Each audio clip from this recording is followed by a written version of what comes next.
What's good, everybody? It's your boy Shay Duke Jackson back at it again.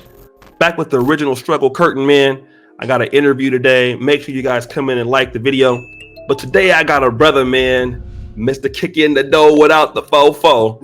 Allende, the artist. I'm gonna let him explain what his channel was about, and let him shout it out, and then we'll get into the video. Go ahead, brother. Hey, what's going on, man? O'Shea, want to thank you for having me on, brother. Really appreciate it. It's obviously an honor. I'm not a stranger to your content. You know what I'm saying? Been loving it for a while. So basically, the reason why I changed the name to Authentic Alphas is not so much that I'm trying to say me and whoever I work with is, bona fide alphas. That's not the claim I'm trying to make. What I'm saying is that it's something that we're, aspiring to reach. You understand what I'm saying? It's basically a goal. And every once in a while we fall short of our goals. We all aren't perfect. So it doesn't matter if you're the strongest person, you're gonna have your weakest moments. It doesn't matter if you're the smartest person, you're gonna have your foolish moments. So it's not about, being absolute. It's not about being perfect. It's about the pursuit of that greatness. You know what I'm saying? So that's really what I want to represent with my channel. That's how I want to, inspire guys. That's how I want to motivate guys. It's just, be better. Be better for yourself and be better for the people around you, the people that count on you and depend on you. Okay. All right, well, brother. And give a round of applause, editors. Now, I want to... now, I first have saw you and brother Large. I guess I saw him on there. I've never seen you on there, but I know that previously you were affiliated with the Fresh and Fit podcast. And what was your particular... What did you do for that podcast?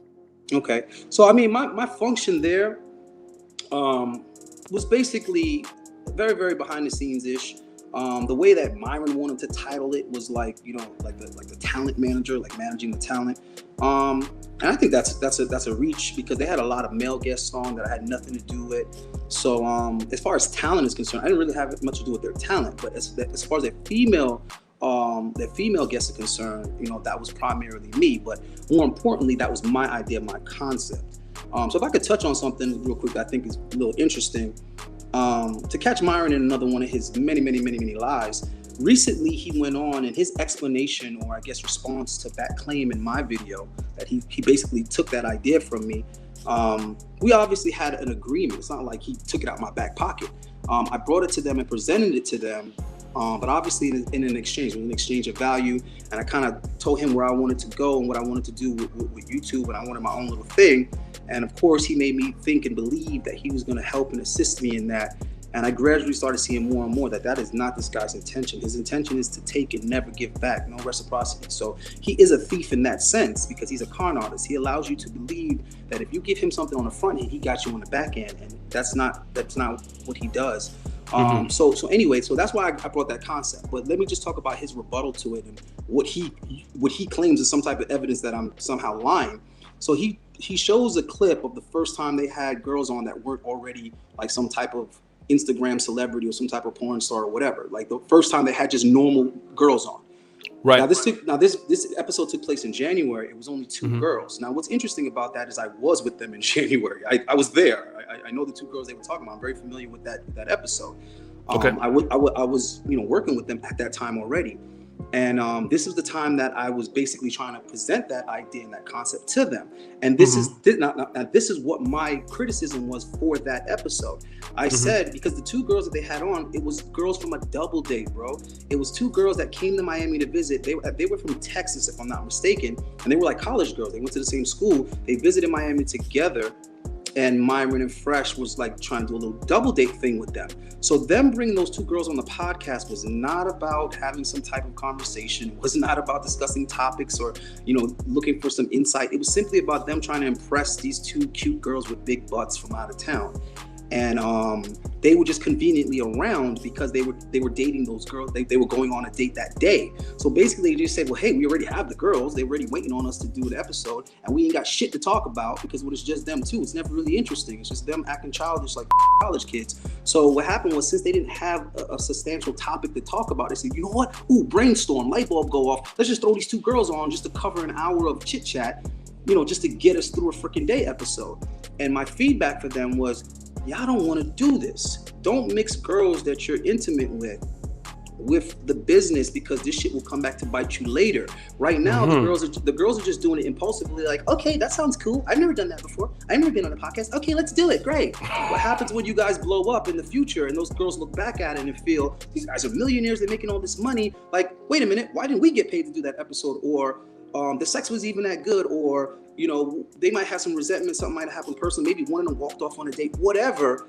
Right. Who knows what terms y'all stopped talking on, and then you never spoke to those girls again. So they could feel away, and the next thing you know, you got something coming from years ago, you know, making claims and making accusations, and now you're in a whole bunch of shit, and your memory is foggy because you ain't thinking about that. You don't remember exactly all the details, but maybe she does. So she's making you look like you're not credible because she has all her shit together, because she's been plotting on this, and you can't even remember this name.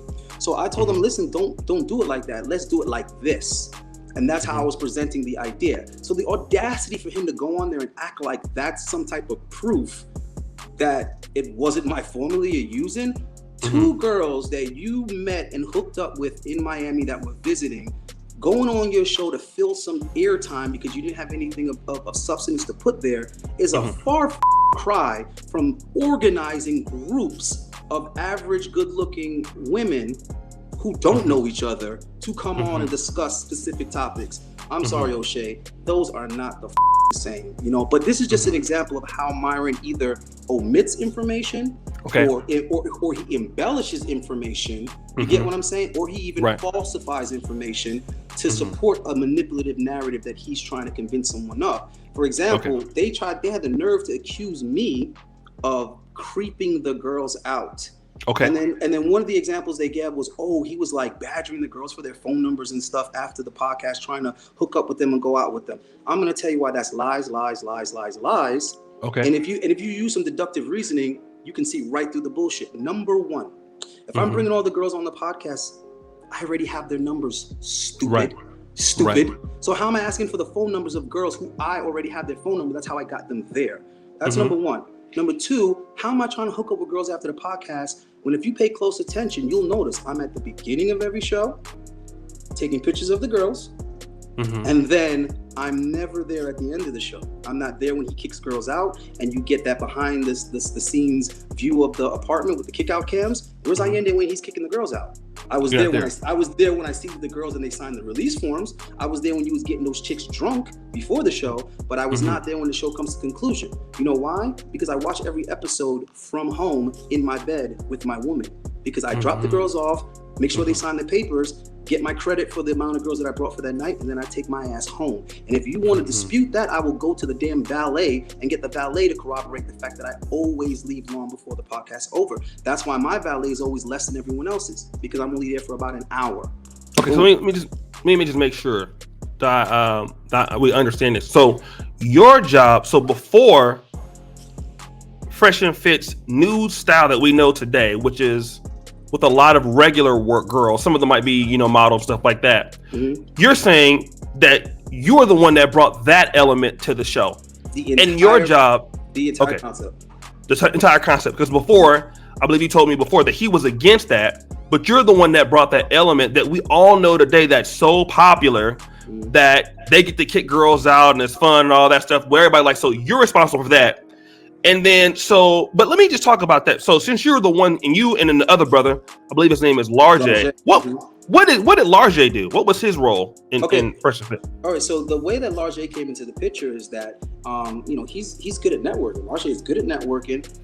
He saw the podcast. He liked what they were doing, and he thought to himself, we're pretty much, in the same, South Florida or whatever. So he wanted to collaborate with them. He wanted to network with them.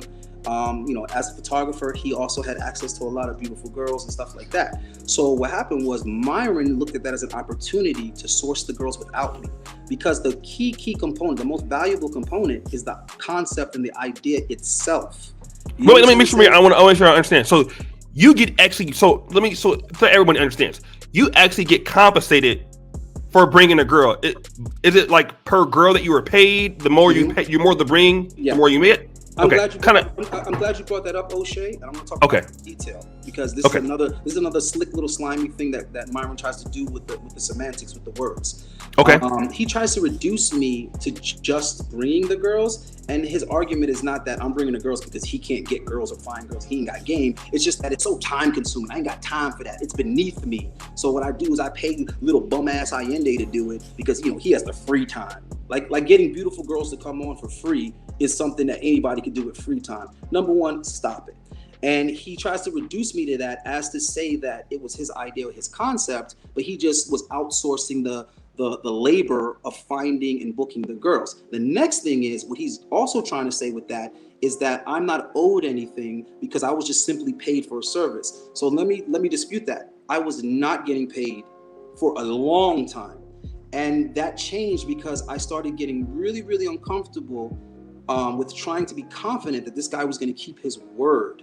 And he was taking credit for everything. He wasn't basically upholding the image that he gave me up front. So when I started noticing this, I'm like, hold on, he's trying to act like I don't even exist. He's also not making me, confident that we're going to do all the things we agreed to do, and I'm going to get compensated for my effort, and I'm going to get what we agreed on. So that's when I started kind of leaning on Fresh and saying, you know what, I'm contributing a lot to this podcast, and I'm not getting anything tangible that I know that I'm gonna get because I'm actually getting it, or that it's in writing, or something like that. So Fresh kind of put the hand on the jaw and was like, I see what you're saying, you're right. And I was like, yo, I need to make some money. So Fresh was like, listen, we're not gonna pay you. He was like, if you want money, you need to figure out how to get it out of the subs. They were suggesting that I start doing 1-hour consults with the subs, like how they do, which is bullshit because they're not giving these guys any actual advice. All they're doing is talking down to these guys and basically blaming these guys for their failures, telling these guys you're nerds, you're socially awkward, and you got to do this, and you got to be motivated, and you got to act like that, and you got to take charge. I mean,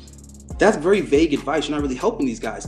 But that's the advice they were giving me. Is like, well, try to hustle the subs out of money. See if you can personal train some of the subs. And he was like, no, wait a minute. Don't do that because that's going to step on Myron's toes because Myron has the fitness thing. So he doesn't want you mentioning anything about fitness because that's his angle. So I don't know, man. I'll tell you what, we'll shout out your YouTube and whatever guys you can get from there. Then you need to go ahead and start selling them some coaching or do something like that to try to make some money. And I'm just like, I don't.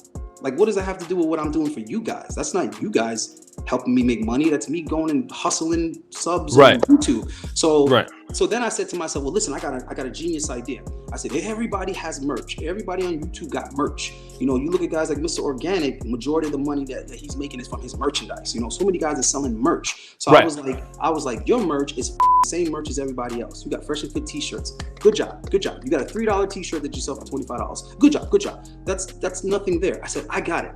Let's do a calendar. Let's do a 12-month calendar, and let's put 12 of the baddest chicks that we've had on the podcast, and we'll make it a Fresh and Fit calendar. And I can get all the girls to come and shoot for free. And Fresh is like, yo, that's a good idea. And I said, but I get the money though. I get the proceeds from it. Let me produce the calendar, let me sell it and get the proceeds, and let me use the platform to sell it, but I keep all the money. That way, I'm creating an avenue of income for myself. That way, Myron and Fresh don't have to pay me out of their pocket, but I'm still compensated, I'm still profiting, I'm still making money, and I'm adding to the Fresh and Fit brand. So I thought it was a no-brainer. It's mutualism, right? Right. So then the next thing I know, Myron went from refusing to pay me for anything to being animate about paying me. And I thought that was pretty suspicious from a cheap ass motherfucker who tries to get free labor from people without paying them. So I knew at that moment that what he was trying to do was pay me so that he could put me in the box of just somebody he outsources that to. You know what I'm saying? Rather than a partner and an associate or somebody that's really contributing something that's irreplaceable to the podcast. To the show. Right. And even how he would talk about it to the subs, and subs would ask, how do you get all these beautiful girls to come on? He would just be all beating around every damn bush. Never did he just give the straight answer, I and day. He would say, oh, well, it's a whole team of us. It's a process. It's a group effort. It's like, nigga, it ain't no group effort. It's me jumping on Instagram and getting in them DMs. Well, let me ask you this. How long have you been living in Miami? Florida? Man, I moved to Florida years ago. I was in Broward. So over a decade I've been in Florida, but as far as Miami, I've only been in Miami since 2017, but there was a couple of years where I lived on South Beach. It was really short, brief, like maybe 2 years I lived on South Beach, 2013 and 2014. Or sorry, 2012 and 2013, I had a condo on South Beach. And I wasn't even like living there full time. I just like had the condo on South Beach. Sometimes I was renting it out to tourists, and then most of the time I was actually at the house that I had in Broward. I had a house up in Broward. So yeah, but you've been there longer than Myron. Yeah, well, definitely longer than Fresh. I'm not sure about Myron. Another thing people got to understand about Fresh and Myron, they're not friends. Okay, Fresh and Myron knew each other for a couple of weeks, like a few weeks, bro. We're talking less than 2 months before they started the podcast together. These guys aren't friends, bro. They're not day ones. So I mean, so that's all on that. I don't know why it's so hard for Myron to just tell the truth. He refuses to tell the truth as if it really takes anything away from him as a man. What's the big deal? So what that you worked with a guy and he had a great idea and you used it? What's the problem? But he can't give anybody any damn credit. Any credit? Okay, I got it. That's the problem. That's your he can't issue. give anybody credit. He has to be the star of the show. And Myron, because I asked Fresh about me and Fresh have had these conversations, bro. And since Fresh is making it real clear that he just insists on following Myron to peril, then I'm not going to throw him on the bus, but I'm going to do what I always do. I'm going to be honest. And we've had many conversations in private, me and Fresh, about Myron, and Fresh does not fucking even like Myron, bro. And he's well aware of how shady and grimy and manipulative he is. And his explanation is, listen, Myron is the type of person that has to be the center of attention. This is damn near verbatim what I'm saying. He said, Myron is the type of person that has to be the center of attention. He has to have all the spotlight to himself. And he said, we work well together because I don't care about that.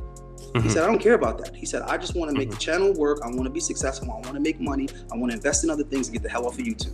So basically, he just tolerates, Myron's ways and Myron's practices because he's just on the bandwagon to success. It's literally like just jumping on the bus. He ain't the bus driver, but it's like, which way? The bus is going north. I want to go north. Okay. Fuck it. Let me get on this bus. Let me ask you this. So from now, you and Large, what was why did you guys leave Fresh and Fit? What was the reason why you guys left? Or was it because people say that, you guys got fired or something like that? But why did you leave? Why did you end up leaving the show? Well, guys, for a little bit more on that, jump up on my channel, Authentic Alphas. I just recently, like the last video that I posted is actually some context on what happened there. So another one of the ideas that I had to make money. Because that's the way I operate. You guys don't want to pay me. I'm going to come up with ideas that we all can make money together. That way I can pay my damn self and contribute value to the group. I'm all about the group. Right. You see what I'm saying? So I said, listen, one of my clients has a little nightclub. He has like a lounge, right? So I said, listen, I can get access to this lounge. We can do a party here, for Fresh and Fit. And Fresh was like, yeah, that's a good idea, but I don't know. He was a little unsure about it. And I was like, dude, I'm telling you, guys are coming up on 100,000 subs. This would be perfect timing. You know what I'm saying? We got to brand ourselves a little bit differently. And I kept on saying to these guys, we have the girls, and the girls keep on multiplying because I'm bringing on average 3 to 12. There was one episode I brought 15 girls on. And that was a joint effort between me and Large. And that was just one of the ways that Myron was able to monopolize on having so much equipment. And that really sets him apart from everyone else because, guys might have quality mics, but do they have 15 of them? You see what I'm saying? Right, that's true. Guys might have quality cameras, but do they have 10 of them? Right. You see what I'm saying? Guys might have nice headphones, but do they have 16 of them? That's true. So we were really taking advantage of the fact that they had that many seats and that much equipment to accommodate that many guests. And I was doing my job, which was being able, to facilitate that many girls at that level of consistency. So I said, every time I bring girls on, it's different girls. So the girls that I have access to is accumulating. It's like I'm accumulating this big black book. It's like I can start a fucking model agency. So I was like, why don't we do other things with these girls, i.e. the calendar, i.e. throwing parties? Okay? So once I pass 100 girls, you know what I'm saying? If we were to do a party, I could get all 100 of those girls to come. So now we got girls in the building. So we took the idea to Myron, and Myron did what he does every freaking time an idea is presented. He acts like it's bullshit. He acts like it's not going to work. He acts like he's not confident in it. He tries to find all the holes in it and all the reasons why it's not going to work. And I was already hip to this type of game because like I said before, I used to be an intern, and this is exactly the type of game they used to run on the interns. If you have an idea, they act like it's not a good idea because they're playing a reverse psychology game on you. They're going to make you prove it's a good idea by going and doing it all by yourself, doing all the work by yourself. If they admit that it's a good idea, not only do they have to like pay for it, help you do it and all that, they got to pay you for it. So they act like they don't even want to do it so that you force it down their throat, and then they can say, oh shit, okay, it worked, I didn't think it would. And they can go ahead and take all the credit for it. So he acted like he wasn't with the party. He was like, what about security? What about this? What about the alcohol? What about liquor license? Da, da, da. And I'm like, yo, we got all of that. You know what I'm saying? My guy has security already. If anything, we might have to pay for the security, but he has it already. We could use his liquor license. We're operating under his liquor license. That's not a problem. So Myron was like, all right, well, go ahead and do it. Go ahead and make it happen. Let's see. So after we convinced him to do that, I went and made the deal with my boy, which was a phenomenal deal. You know, okay. So they didn't have to pay to use the venue or anything. Right. All they had to do was let them get the bar. You know what I'm saying? And they get the door. They get the door. So right. Nobody else would have given them a deal like that because nobody know them. So that deal itself is because of the relationship I had with the dude that was in charge. Right. Right. So now the next thing was getting the girls. I provided a promoter that was willing to get a ridiculous amount of girls for a low price. If I tell you how much this guy was charging me, you wouldn't believe me. So I'm not even going to mention it. The point is, I found the venue, I found the promoter, and it was my idea, right? Me, and so I asked Fresh, yo, how's the money gonna break down? Because I already know these motherfuckers ain't with being fair. They're not with sharing. They're not with being fair. So I said, now that we finally agreed to do this, the deal is already done. What's my cut? What's the breakdown? And when I tell you right now, I want you to know that this is mother verbatim. Fresh turned around, looked me in my face, and said, 3-way split. I said, what you mean? He said, 3-way split, me, you, and Myron. This is exactly what my response was. What about Chris and Trey? Mm-hmm. And the reason why is because when I first ran this idea across Fresh, he wasn't even with it.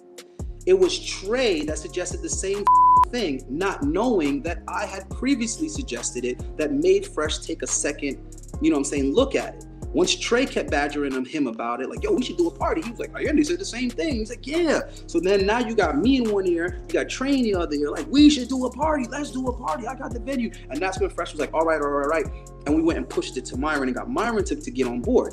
So in my mind, right, Trey and Chris deserve pay too because we are working as a team. Chris works so freaking hard. Trey works so damn hard. These motherfucking zombies, they barely get any sleep. Myron runs them ragged, but both of them started as interns first. Both of them started not getting paid. And that's what they said to me because I wanted some shit right away. And Fresh kept reminding me, Chris wasn't getting paid at first. Trey ain't even getting paid yet. So you can't expect to get paid, bro. We don't need you. You know what I'm saying? You're helping, but we don't need you. And in the back of my mind, I'm thinking, you don't need me, nigga. Y'all niggas would still be scrambling trying to come up with something to talk about in an hour when you go on if it wasn't for me. I made it so that it doesn't even matter what the subject or the topic is. The show is still getting a ridiculous amount of views just because of the girls that you're interacting with. If y'all was talking about the same exact shit without these girls, nobody would care. They'd be changing the dial. Stop it. So now I'm like, okay, well, oh, no, I didn't even tell you what he said. So when I said to him, what about Chris? What about Trey? He said, them niggas, they just along for the ride. Wow. Quote me on that because I'm quoting Fresh on that. And at that moment, I thought to myself, well, god damn. This motherfucker Myron is rubbing off on everyone because Fresh wasn't talking like that a week ago. Okay. Fresh wasn't talking like that 2 weeks ago. So that ain't Fresh talking, that's Myron talking. Now how the you talk about your producer like that? How the you talk about your sound guy like that? Them niggas, they along for the ride? Now, something else that's interesting, right? This is on the other side of what I'm about to explain. But real quick, just to add some more context to that type of selfishness and that lack of teamwork and camaraderie. Okay, so this is shit you gotta understand, bro. All right, let me just back up to the party. So I said okay to that. I said okay to that because I said these niggas is grimy. Let me just try to start getting mine, right? So I said cool. Next thing I know, it's getting close to the party. Everybody's running around like a chicken with no head, trying to make sure everything is together. I'm alerting these guys to several concerns I have. We got to make sure we got enough seating. We got to make sure enough girls are coming. We got to make sure we have the right bottles. Y'all charging $500 in VIP. We got to make sure it's all of this. because I kept telling them, just throw the party for free as a celebration, as a thank you to your subs and to your supporters. You're gonna get the money back anyway. Nope. They insisted on monetizing it and charging guys to be there, which I thought was up. Because if guys are flying in from other cities and states, like, why are you pounding them on the admission when, like, these are the same people dropping money in the super chats and shit? But I was like, all right, I can't. I don't got no control. I don't got no power. How much was the admission? $100 general admission. This is in Miami, right? In Miami, right? 500 okay. for 500 for the VIP. So I'm like, damn, bro. I'm like, all right, whatever. So we getting close to the show, and the promoters hitting me up, the DJs hitting me up, the venues hitting me up. They're not hitting Myron up, they hitting me up. And they're like, they're concerned. They're like, what about this? What about that? What about this? And I'm just like, every time I reach out to Myron about it, like, he ain't on top of it. He ain't taking it seriously. I keep on telling Fresh, and he says, okay, all right, cool, okay, we'll take it. Okay, we'll look at it. Okay, and then it's like a day goes by, nothing is done. I'm like, Fresh, this shit needs to be done, bro. We're running out of time. The party's right around the corner. So they didn't do their due diligence on shit, right? Okay. So when it come time, I brought the promoter to the podcast, and I brought him there to meet Fresh and to meet Myron. And this is why. Because the next time that I brought up the three-way split with the first time that I brought it up with Myron, because I'm thinking that Fresh and Myron like talked about this. I bring it up to Myron, and you know his response to me was, a third? What are you talking about? And I'm like, what am I talking about? I'm talking about a third of what the party makes. He said, this is the first I'm hearing about that. I said, whoa. I said, this is what me and Fresh agreed on. He said, nah. He said, nah, I didn't agree to that. I didn't hear that. So now Fresh calls me up immediately, and he's like, what the fuck are you talking about? Three-way split. I'm like, what? I'm like, nigga, you said it. You said three-way split. I didn't come up with three-way split. You came up with three-way split. He's like, I didn't say that. I was like, nigga, not only did you say it, the entire conversation was me asking you how the money was going to break down. You telling me three ways between me, you, and Myron. And when I asked about Chris and Trey, you said, them niggas, they along for the ride. Crickets. You see what I'm saying? Because I his head up because, nigga, I repeated the entire conversation, so you can't tell me we didn't have it. You see what I'm saying? So he's like, listen, man, I don't remember what you're talking about. I said, whoa. I said, Fresh, you're gonna lie to me now because you're trying to avoid upsetting Myron that much that you're gonna straight lie to me to my face. This is a conversation between you and me. You telling me it wasn't had. So you lying to me is just like, what the So you're basically telling me you would rather lie to my face and disrespect me like that than just simply accept whatever blowback comes from you upsetting Myron or you doing something without Myron's approval. Because that's what it's really about. You don't want to be a man and accept the consequences of making a decision without Myron that you weren't you weren't in a position to make. Because that's really what it's coming off as, is that you made that decision without Myron. I didn't tell you to make that decision. You told me a third. So I'm thinking that you can do that. You can say that. You understand what I'm saying? Come to find out, Daddy didn't approve of it. So instead of you just dealing with Myron with that and saying, yeah, I told Allende that, you know what I'm saying? Instead of you saying that, you're going to just straight up say you never had that conversation with me at all. Or another possibility is Myron does know that we had that conversation, and Myron's basically telling him, just act like you didn't, and we're just gonna stiff this nigga because we're already less than a week out from the party at this point. So what is he gonna do? Get mad? He can't not plan the party. You already planned the party. You see what I'm saying? He can't not find the venue. He already did the venue and all of that, right? Okay. So I said to Myron, I said, okay, so if you're not gonna give me a third, what are you gonna give me? He said, well, how much do you want? I said, nigga, what kind of stupid ass question is that? We already agreed on a third, but now you're telling me the conversation never happened. You're asking me what I want. What's my price on something when the work was already done?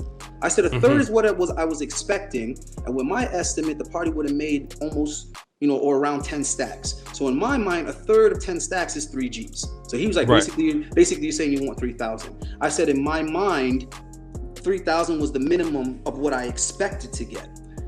He said, okay, I'll think about it. I said, what you mean you'll think about it? He said, let me think it over and I'll decide how much I'm going to give you.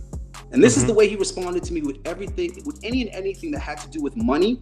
This is the game that he ran. And the reason why he runs that game is because he's using time to his advantage. Because by the time he decides what you're worthy of, you've already done the work. So you can't disagree. You can't say, no, I'm not going to do it for that price because you've already did it. So this is how he you over.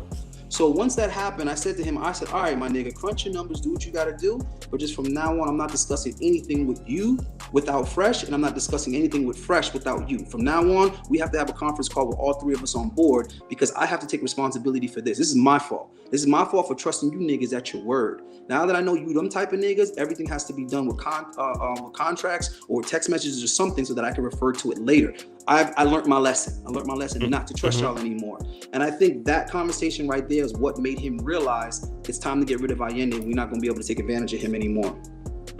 Let me ask you this, because I know you do have another show to do, but this is what I want to know, and it's not the incident per se, but you have prior knowledge that these guys, and I know because Myron admitted to me on the phone that one of the guys, at least, he talks shit about. So I know that he does this. You have knowledge of the content creators that he talks shit about behind the scenes after they helped him. Can you tell me about that? Well, I'll tell you this much. I don't want to get down and flinging too much mud, and all people are gonna do is accuse me of hearsay and he said, she said, and act like I gotta verify everything. And if I can't provide evidence of it, it didn't happen. I'm sorry that I'm not prepared to have my recorder, in between my legs when they're talking, so that I can catch them talking something about somebody and use it later. Sorry, niggas, that I didn't do that. So for all these motherfuckers out here talking about receipts, take your ass to the grocery store and collect receipts, nigga. No, that shit pisses me off so much. I'm gonna tell you why. I haven't been caught in a lie because I ain't been telling no lies. So the way I see it is, I'm not in a position where I have to prove every thing that I say. If you don't think that I'm credible, then just don't believe it. But don't be telling me that what I'm saying ain't true because I don't have a receipt. Like knock it off. The things that I'm talking about, I witnessed it myself. So when I'm criticizing Myron's conduct with women, I'm criticizing his conduct with women from observing it. And let me tell you something. I do my job so efficiently as far as booking the girls that there are so many girls that I came across them, jumped in their DMs or whatever, invited them to the show, and when they found out who was the host of the show, they immediately declined afterwards. When I asked them, they were like, yeah. And then I said, okay, here goes some links, check it out, look into it. O'Shea, I cannot exaggerate how many girls will come back to me and say, I'm not doing that show. I know that guy. Like, what? Like, yeah, I'm not doing that. That guy. It's like, damn. And me and Fresh would laugh at that, how frequently that would happen, because Fresh would get that a lot on his end dealing with women. He would meet girls or whatever and be like, yeah, me and my boy, a friend for my boy. And when he would show the girls who his friend is, they'd be like, nah, we good. And then Fresh would lose the opportunity. Fresh told me he stopped doing double dates with Myron because he lost so much pussy over Myron, because Myron is liable to do or say something that is gonna rub the girl the wrong way, and then girls roll together. So when the girl leaves, she takes her friend with her, and then Fresh don't get nothing. And we've seen this on so many occasions. In fact, that is the origin of kicking the off the show and getting the kick out camp. The origin of that is us as a group accepting that Myron cannot be left alone with the girls. I'm dead ass serious. We agreed as a group, me, Chris, Fresh, we agreed, yo, do not leave the girls with Myron. Because if you leave the girls with Myron and you come back, the girls won't be there anymore. Every time. I'm serious, bro. You leave girls alone with Myron, they gonna leave. Because he always seems to say something. You get what I'm saying? He always seems to rub chicks the wrong way and they leave. So the game was trying to keep him away from the girls. Myron never met any of the girls, shook their hands, said hi to them, or nothing. Nothing. The first time Myron would speak to the girls is after play was already pressed on the camera. We would be the ones going out to eat with the girls and stalling them out because Kevin Samuels would go on first. We were the ones that would have drinks. I don't drink, but I'd be there when the girls are having drinks before the show. Myron never interacted with the girls, got social with the girls, nothing. You know what I'm saying? He would literally walk back and forth past them, setting stuff up in the studio, ignoring the girls. And it always created a very awkward energy in the room because girls are social. They would come in, shake everybody's hand, say, hi, my name is Kimberly, I'm Susan. The girls will all meet each other. They start talking like they're best friends and they met 30 seconds ago. They would introduce themselves to all the guys. Everybody would be talking. Everybody would be getting to know each other. And Myron would literally just be ignoring everybody. I was working with Myron. I was working with Fresh and Fit for maybe almost 2 months before I even had Myron's phone number. Wow. And I forgot what it was that he wanted from me at that time, what he needed me for. And he was like, yo, why don't we even have each other's number? And I'm thinking to myself, we don't have each other's number because you hate my guts, because you're you see what I'm saying? Because you're a asshole. You know what I'm saying? It's why I don't have your number. You're over here acting like it's, why do we have each other's number? Yeah, because you act like I'm beneath you and I need to speak through Fresh to get a message to you, and you speak through Fresh to get a message to me. You understand what I'm saying? So as far as being there with them and hearing them talk about all these other content creators, like a lot of the content creators they were talking about, I wouldn't even know who they are. And then a lot of them that I would. And a lot of the guys that they got to come on the show, they weren't even familiar with these people's content.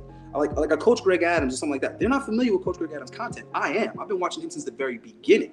You get what I'm saying? So it was really interesting how they were getting people to come on purely on clout, not because they had common interests, not because they had like common material, nothing, not because they liked that person's material, not because they admired them, nothing like that. They were bringing people on solely because of numbers. Everybody I suggested or recommended to them, the first thing Myron would say to me is how many followers they have, how many subs they have. He'd be like, nope, not enough. And I'd be like, yeah, but this would make a great interview. This person is this and this. Myron would be like, nope, I don't want to talk about it. I would try to bring my clients, because these guys would be 6 foot tall, making $250,000 a year, only 27 or 30 years old. You know what I'm saying? Good looking. And I'm like, Myron, you keep on talking about what men that are this height and make this kind of money want, but you never actually bring those type of guys on to tell you themselves, hear it from the horse's mouth. The same way we bring the girls on and we hear it from their mouths, right, is the same way we should bring in this caliber of men on and let guys, exactly. He was like, nope, because they don't have followers and subs and all. I'm like, this motherfucker owns 3 restaurants and you need him to have followers to come on? Dude, let me tell you something. They want to bring strippers on, but when I was trying to bring the owner of Solid Gold, which is one of the most popular strip clubs here, one of the owners of Scarlett's, these are very, very popular strip clubs in Miami. I was trying to bring the owners of the strip club to come in and talk about it from their perspective. Myron didn't want to do it because they didn't have subs and followers. So even in the early stages, when they didn't have that many subs, they solely only wanted to work with people that could grow their audience. Myron went on record when he got rid of me, right? He went on the show and said to everybody, we parted ways with those guys because they're dead weight and all this shit. I don't know how the I'm dead weight. Okay? I don't know how I'm dead weight when I'm bringing the girls on the show. You kick girls off the show before the show starts, and I come to you and say, my nigga, if you're gonna kick out the studio, at least wait until the cameras is rolling and kick them out. That way you get a viral moment. Now this nigga kicking out is the best TV he got. So the factors of your show that are the most popular, I give you, and then you're gonna turn around and call me dead weight. I'm the opposite of dead weight. I'm the opposite of dead weight. And you're calling me dead weight because you're trying to convince your viewers that I wasn't important, or I wasn't pivotal, I wasn't a contribution, right? And you're trying to get rid of me because he doesn't like the fact that I actually have the skill set, I actually have the knowledge, I actually have the experiences. He doesn't want to be around somebody like that because he feels like I'm holding a mirror up to him. He feels like I'm showing people this guy's a fraud just by standing next to him. You get what I'm saying? And what happened was people were starting to put that in the comments, like, yo, Ayende's more masculine than you. Ayende has more insight than you. He has more this. He's more fit. So every time somebody will comment on my body, it would make Myron uncomfortable because he's supposed to be the fitness guy. You know what I'm saying? Every time they said that I said something smart or insightful, he would feel threatened because he's supposed to be the know-it-all. You know what I'm saying? Anytime that I'm flirting on camera with girls and they feeling my mojo, they feeling my energy, he feels threatened because he's supposed to be the womanizer. So he don't want me around. Every time I'm networking with people, it would really upset him because in order for him to have these conversations with these people, he has to own a podcast. He has to have all these views. He has to have all these subs. But I can have conversations with the very same men and be without having nothing. Just being yourself. He was so upset that Donovan Sharp actually saw something in me. He was so jealous about that. He literally was acting like a jealous daughter. You see what I'm saying? When I would be interacting with Donovan. You see what I'm saying? It pissed him off. Donovan Sharp invited me on the 6th. Yo, Myron damn near lost it. Wow, and he hated on you too, right? He hated it because so this is what happened. Let me just get into that real quick, and then I'm gonna go back to your initial question. Don't think I didn't forget your question. I'm just trying to get context. I know people think I'm all over the place, but I'm trying to. It's a lot of information. So when I met Donovan Sharp, Myron wasn't around. Myron doesn't spend as much time with the group as you would think. He's actually very, very solitary. So when I met Donovan Sharp, it wasn't at the studio. We were there at the same time, but I didn't get an actual opportunity to meet him because, like I said, I don't stick around to the end of the podcast, bro. I do my job and I go home. I got to get up early. I got clients in the morning. So when I finally did meet Donovan Sharp, it was in the evening, but it was before like the podcast, and they were out to eat, and I went to go meet up with them. And I immediately approached him, shook his hand, and said, "Listen, I'm a big fan of your work." We started talking immediately. He started feeling my vibe. I was feeling his vibe. I started bringing up a lot of things that I liked about his show that took place years previously. So from right that moment, he realized, oh shit, not only does this guy watch my show, but he's been watching for years. And, I told him a couple of ways that he inspired me, a couple of things that I learned from him and I took from him, and we hit it off. And I was a little disappointed in myself that particular night because for whatever reason, I didn't have like no girls for the night, not every night, you know what I'm saying? So that night I might only have like one or two girls that confirmed to come on, but I wanted a big group because, I didn't want to drop the ball for the team. So I'm in there kind of, being hard on myself. I'm in the restaurant, we're eating, and I just stopped for a minute and I thought to myself, I've been bagging girls since before the internet was a thing. You know what I'm saying? I was bagging girls from I was 14 in the mall, writing phone numbers on my hand, going home like this, trying not to sweat the number off. So I was like, I don't need an iPhone to get a girl. I don't need Instagram. I don't need, you know what I'm saying? So I started looking around the room in the restaurant. I said, this, I'll be back, fellas. Got up, went over to a table of ladies, and I said, hey, how you ladies doing? They were asking for the check. I said, hey, what you guys got going on right now? And one of the girls was like, oh, I want to go somewhere for dessert and all that kind of stuff. I said, scratch that. I want you to come meet my friends over here. I said, if anything, we'll get you some dessert here. Where were you going? She's like, oh, I wanted to get some ice cream. I said, I'm pretty sure they got ice cream on the menu, girl. Y'all come over here. Brought them over to the table. I introduced them. I told one of them to go sit on Joker's lap. I said, it looks like we got a chair. Oh, Joker was there, by the way, from Better Bachelor. So I was like, man, looks like we're out of chairs. I was like, hey, why don't you go ahead and take a seat on my boy Joker's lap. Another one of the girls went over and sat down next to Donovan. I went and got a dessert menu from the waiter. She brought it over. I opened it up, gave it to the girl, and I got out of the way. You know what I'm saying? I got out of the way. I did my job. Now I want to let these guys interact with these girls and have a good time. And we went from that to convincing them to come on the podcast. Listen, after Donovan saw that, he said, this nigga's ready. This nigga's got it. You know what I'm saying? At the end of the night, he came over, he pulled me to the side. He said, listen, man, we need to get you on the 6. Right? And I was like, oh, shit. I was like, wow. You know what I'm saying? Okay. Yeah. All right. Yeah. He's like, take my number. Because he was telling me on the way out. I was like, okay. Yeah. Okay. Okay, Mr. Sharp. You know what I'm saying? So I called Fresh about that. And I said, damn, dog. I said, I don't even know like where to go with this. I was like, I don't know how to live stream. I don't have the equipment and whatever. And Fresh was like, don't worry about it. You can do it from your cell phone. I'm like, yeah, but everybody else is going to have sophisticated equipment. I don't want to be the bum ass nigga with the shitty equipment. He said, bro, you're worrying about the wrong thing. He's like, I keep telling you, what's important is just the content. Stop worrying about the production quality, worry about the content. I said, all right. He said, but there is one thing. I said, what is it? He said, you should talk to Myron about this. I said, why the would I talk to Myron about this? He said, dude, Myron goes on the 6 every week. He was like, why don't you just ask Myron if you can go on the 6 with him, sit in the studio, you have your own headphones, you have your own microphone, your own camera view. So y'all won't be like sitting next to each other, but you'll be sitting in the same room and, you know what I'm saying, y'all will both do the episode from there. And I was like, okay, that sounds good. So I finally called, Myron about it, and this is what the nigga says to me. He says, nah, man. I said, what you mean? He said, you're not ready. I said, I'm not ready. He said, yeah, man. He said, you need to like go build up your channel or something. He's like, I don't know, man. Maybe you need to get, like maybe 50,000 subs or something, man. But he's like, you're just not ready yet. What? And I'm like, well, how am I not ready when it's Donovan's show and Donovan told me that I'm ready? He said, I'm telling you right. He said, I'm telling you right now. If Donovan wants to do that, he's gonna rub a lot of people the wrong way. I'm like, what do you mean by that? He said, do you know how hard guys have worked to get on the 6? And he's just supposed to put you on. You're a nobody. Nobody knows you. I said, wow, hating. I said, all right, you know what I'm saying? I said, all right, I guess that makes sense or whatever. He said, yeah, man. He said, yeah, now's not a good time. He said, also, Donovan right now is shadow banned. You wouldn't even get much out of it. And I'm like, who said that I'm doing this for the views? Who said I'm doing it for the followers? Like, I'm a fan of the Donovan Sharp show. What the are you talking about? Like, I don't care if he's shadow banned or not. And he was like, yeah, man, try again next season or something like that. I was like, okay. And he was like, yeah. And he said, also, right now is not a good time because Donovan's focused on the CME. He's thinking about the conference. So he ain't got time for that right now. So I knew exactly where he was coming from. And I didn't expect him to say yes. I was like, all right, it's confirmed. You're a hater. You're cock blocking me. You're trying to hold me back. But I'm smarter than that. So what I did was I got off the phone with him and I text messaged Donovan. And this is the approach that I give him. This is G shit. I text him, hey man, let me know about CME. I'm down to buy tickets, book my flight, whatever. Just let me know. And while I'm out there, if you need help on anything, you can count on me. I don't give a if you need me to mop up aisle 4, whatever you need me to do, I'm there for you, brother. Just let me know.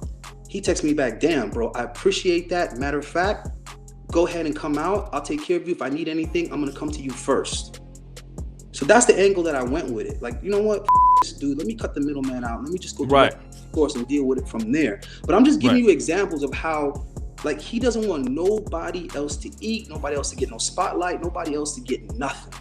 You understand what I'm saying? So when he's talking about these people behind their back, okay, I'm not, there's a couple of people that I've never heard him talk poorly about. That's Donovan Sharp, Anthony Tate, although he never really gave a about bringing Anthony Tate on the show. He didn't want to bring Anthony Tate on the show.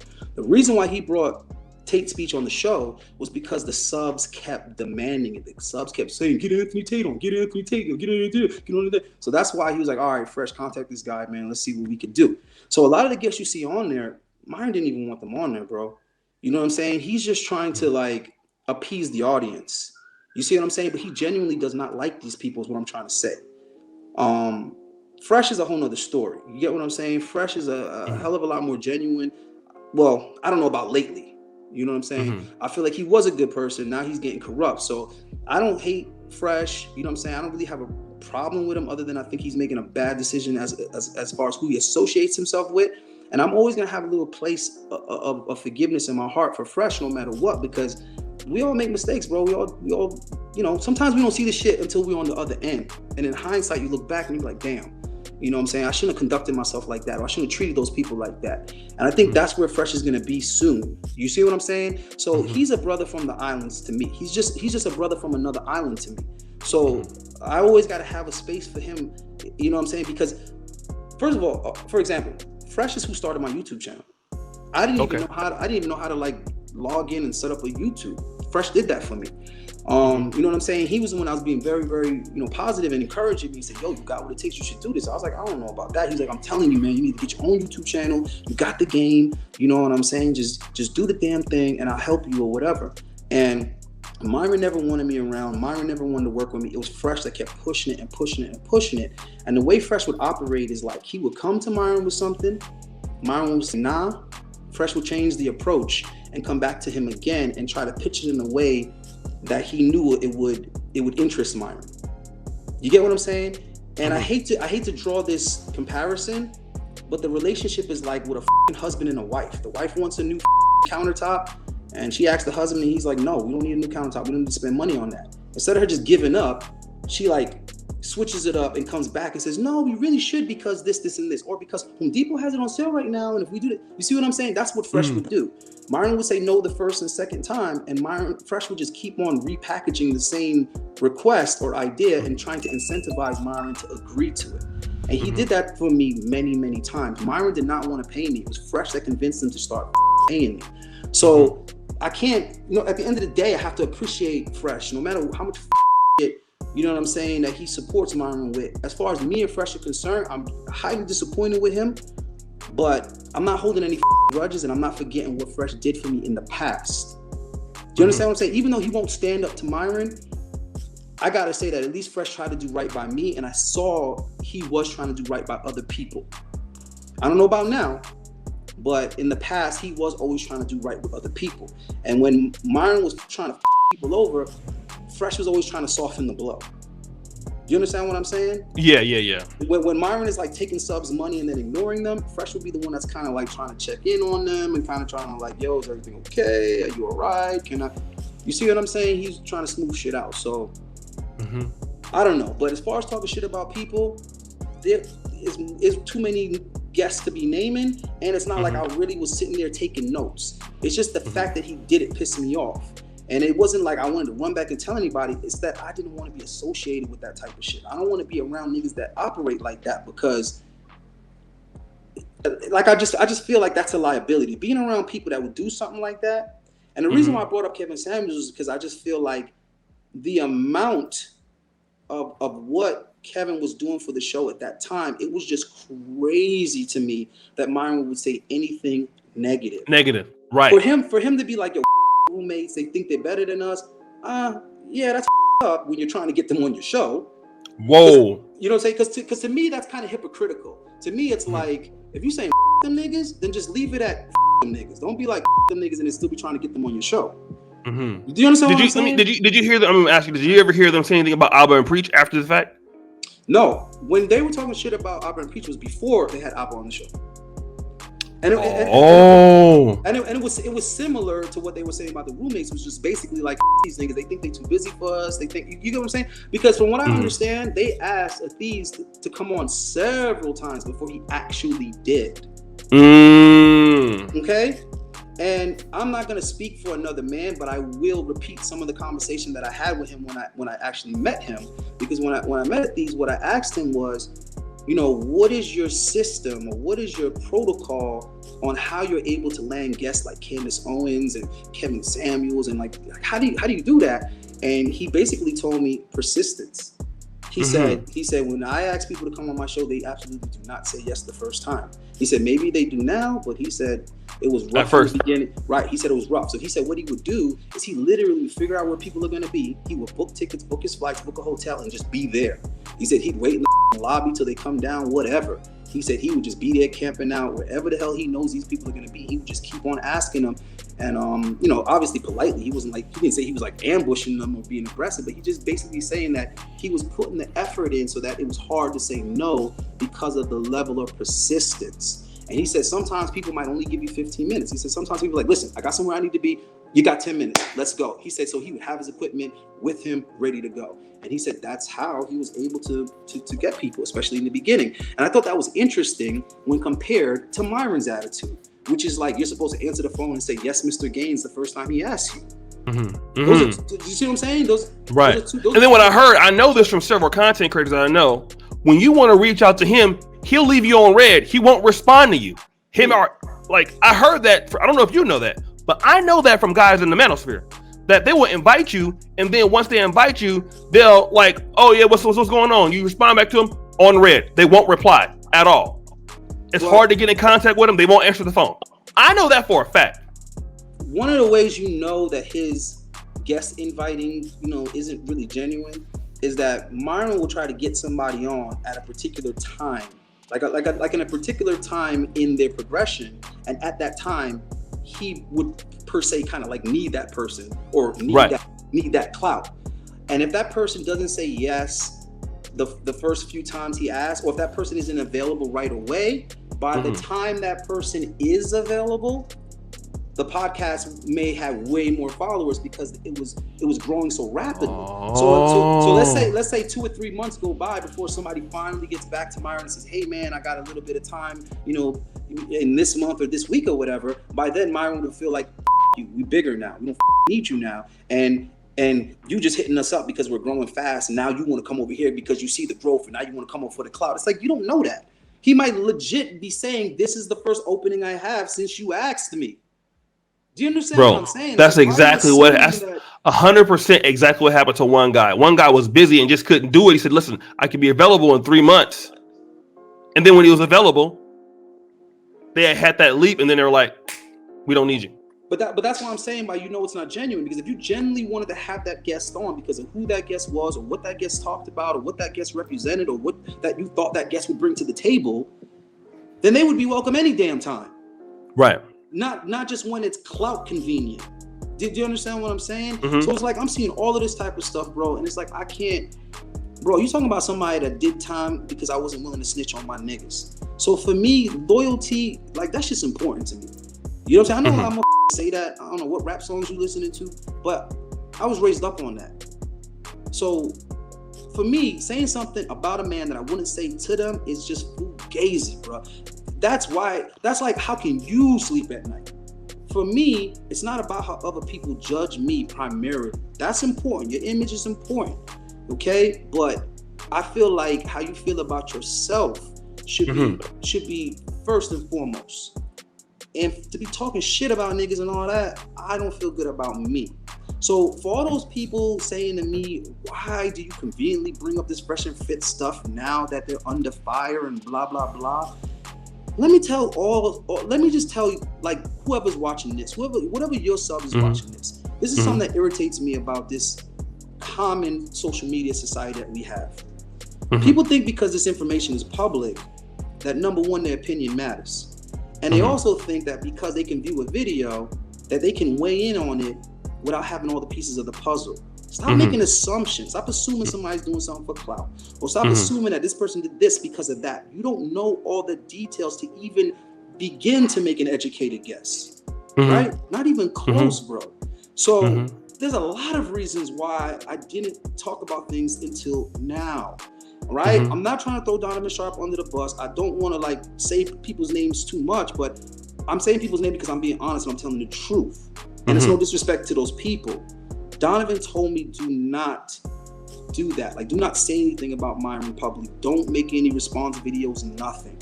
Just leave it alone. You have talent, brother. You'll be able to do other things. If you feel that they did you wrong or whatever, just take a walk. Just take a walk, do your thing. You understand what I'm saying? So I didn't respond to Myron because of certain people who I respect. Not just Donovan, but certain people that I respect was telling me not to engage him like that. You understand what I'm saying? That wasn't because I was looking for an opportunity and I'm some type of opportunistic or some shit like that. And then also, I would rather approach Myron one-on-one in person than be going back and forth with him on YouTube. And that's what all that coming to check him in person was about. So y'all need to really stop judging something that you don't know about. The reason why I had to come to this dude's door is because he doesn't want to handle it like a gentleman. He doesn't want to handle it over the phone. He doesn't want to meet me in person. He doesn't want to sit down and talk. He doesn't want to fight. He doesn't want to do nothing other than run his mouth from the safety, or what he thought is safety, of his apartment. And to me, that's just not real and it's not acceptable. So you can judge me all you want and say I'm stupid and I'm emotional, I'm impulsive. But when someone is dipping and dodging you for months, you might have to bring it to them. You see what I'm saying? It's just like 50 said. You know what I'm saying? I shoot up your mama house and make you come to me. And I'm not inciting violence or whatever. I'm just making examples. Sometimes when you can't get somebody to meet you on the proper terms, sometimes you got to step out of the box, bro, because they're ignoring you and acting as if you don't deserve the closure or you don't deserve for it to be resolved. You can't wrong people and then deny them the opportunity to make it right. You see what I'm saying? Right. You can't do that with men. Right. If you're not going to make a man whole, then you're not in a position to dictate to him how he goes about making himself whole. Right. Yeah. You can't pick how they respond.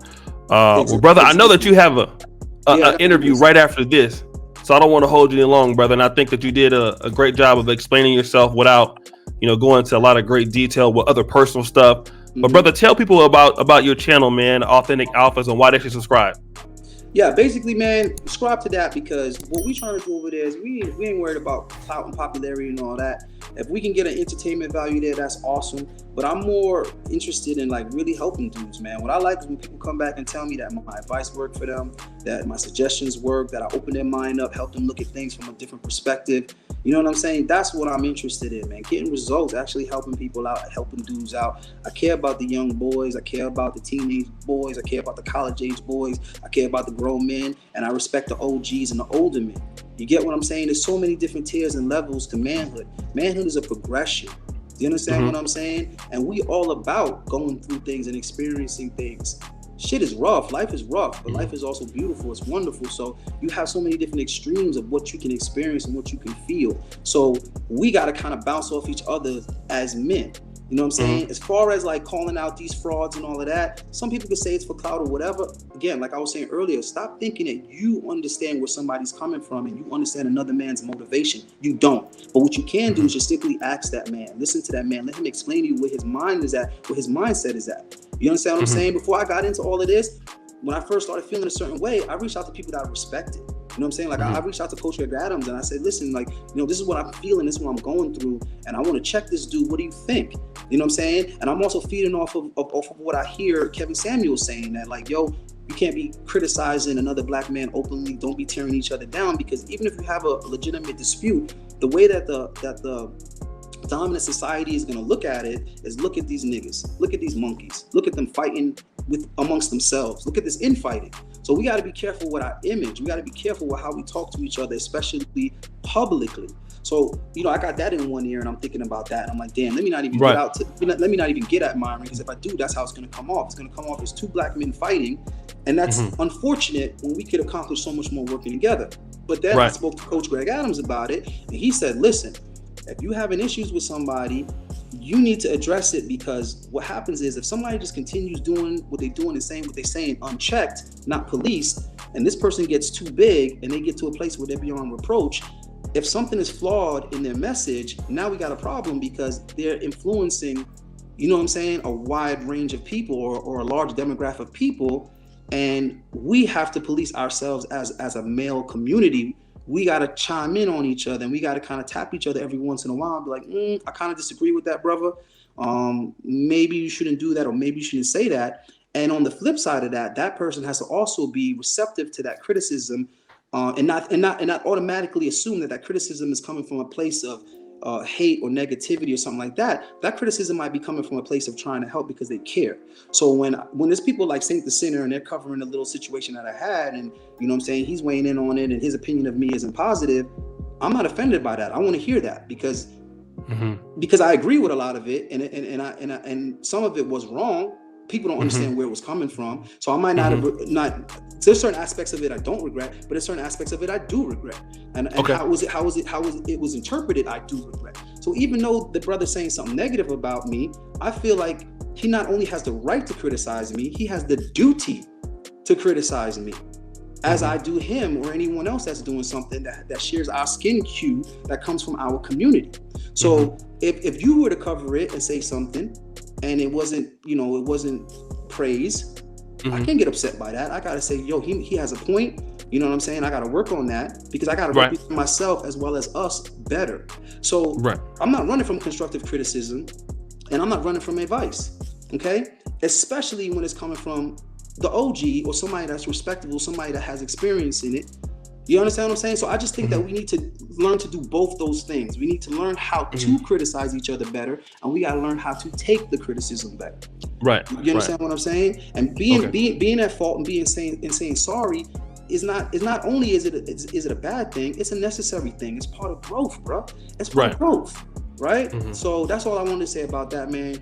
Thank you for your time, O'Shea. Thanks for having me, bro. And that's what it is. Okay, family. So thank you so much. Guys, subscribe to the Authentic Alphas YouTube channel. The first comment at the top. Check him out. The brother's going to have some good stuff. Him and the brother Large also. They might be doing something. They're a really talented team. And so, guys, check out the brother on the first comment at the top. And as you know, the buffoonery remains at an all-time high. I'm out. Peace, y'all.